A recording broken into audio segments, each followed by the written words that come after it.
시청자 여러분 반갑습니다. AI 아나운서 로아가 전하는 딜라이브 AI 위클리 경기입니다. 첫 번째 소식입니다. 예산과 각종 현안을 놓고 대립해온 고양시와 시의회가 상생을 위해 손을 잡았습니다. 그런데 의회가 의결한 고양시 추경 예산안에선 집행부 주요 사업이 삭감돼 갈등의 불씨를 남긴 모습입니다. 전진아 기자입니다. 고양시청 신청사 등 지역 현안과 고양시 예산을 두고 1년 반 동안 신경전을 벌여온 고양시와 고양시의회가 상생협약을 맺었습니다. 이동환 고양시장과 김영식 고양시의회 의장, 여야 원내대표가 협치를 약속하고 관련 TF팀을 구성하기로 했습니다. 협약식 이후 시의회는 고양시 추경 예산안을 의결했습니다. 학교 급식비 지원과 고양페이 인센티브, K패스 및 마을버스 지원금 등 민생 예산이 통과됐습니다. 반면 민선 8기 고양시의 주요 사업엔 제동이 걸렸습니다. 원당 역세권 종합계획 수립 용역과 1기 신도시 관련 도시기본계획 재수립 용역 등 공약 관련 예산이 전액 삭감된 겁니다. 국도비 지원 사업 등에는 합의했지만 집행부 주요 사업은 멈춰 세운 만큼 갈등의 불씨가 남은 상황. 이런 가운데 다음 달 열리는 정례회에선 시정 전반에 대한 행정사무감사와 후반기 의회 원구성이 예정돼 치열한 공방이 전망됩니다. 딜라이브 뉴스 전진아입니다. 요즘 맨발 걷기가 건강에 좋다고 알려지면서 도심 공원이나 산책로 등에서 맨발로 걷는 사람들이 늘고 있는데요.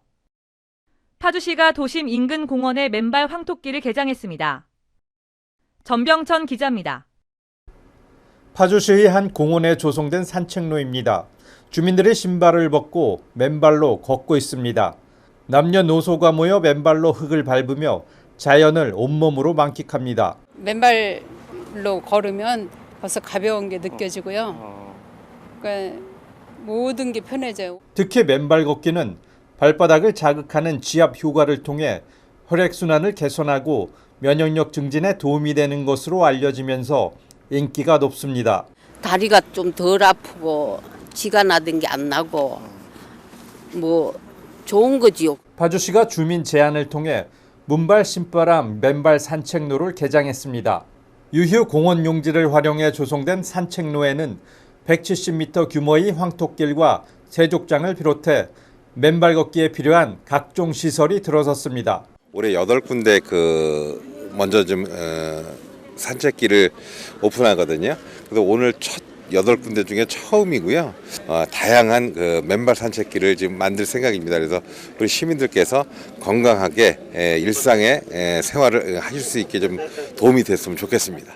파주시는 올해 총 6억 7천만 원의 예산을 투입해 맨발 산책로를 지속적으로 확대한다는 계획입니다.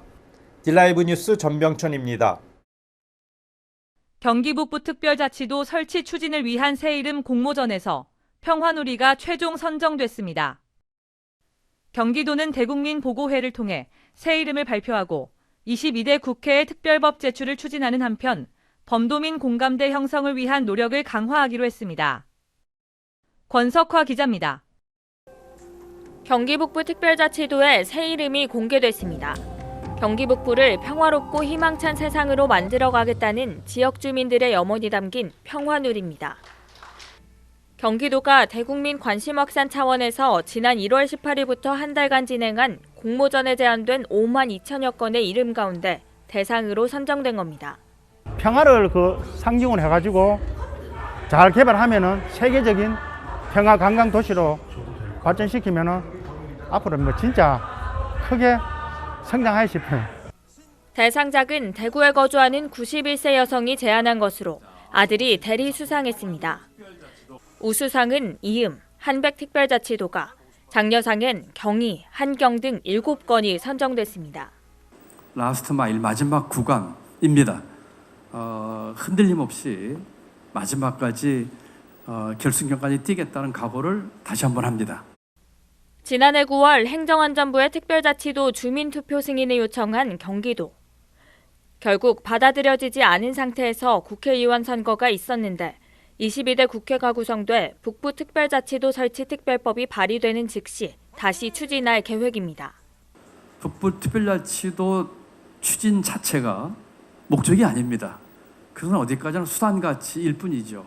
우리가 추구하는 목표는 북부를 발전시키고 북부 주민의 삶의 질을 높이고 더 나아가서 경기도와 대한민국을 성장시키고 경기도는 새 이름인 평화누리 특별자치도는 특별법 제정 전까지 사용되는 명칭으로 법률적인 명칭은 법 제정 단계에서 최종 확정될 예정이라고 덧붙였습니다. 한편 평화누리도가 발표되자 경기도민 청원 홈페이지에는 평화누리 자치도를 반대한다는 제목의 청원이 올라와 2만 건 넘는 동의를 받았습니다. 의견 수렴 기간 30일 동안 10,000명 이상의 동의를 얻으면 김동연 경기도지사가 청원에 대해 직접 답변을 해야 합니다. 진라이브 뉴스 권석화입니다. 서울 동행버스 4개 노선이 추가돼 7일부터 운행을 시작했습니다. 의정부는 2개 노선으로 노원역에서 의정부 고산지구, 도봉산역에서 의정부 가능동입니다.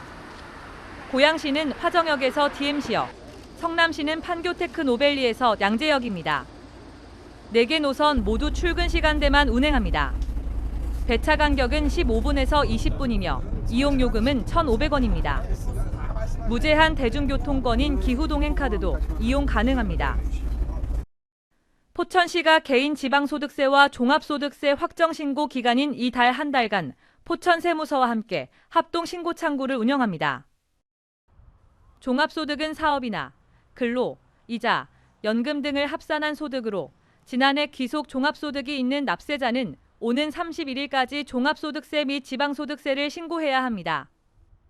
합동신고창구는 포천시청 본관 1층 세정과에 마련되며 국세청의 모두체험 서비스 안내문을 받은 납세자를 대상으로 종합소득세와 지방소득세의 신고를 지원할 예정입니다. 자세한 사항은 포천시청 지방소득세팀으로 문의하면 됩니다. 이 시간 준비한 소식은 여기까지입니다. 딜라이브 AI 위클리 경기를 마칩니다. 시청해주신 여러분 고맙습니다.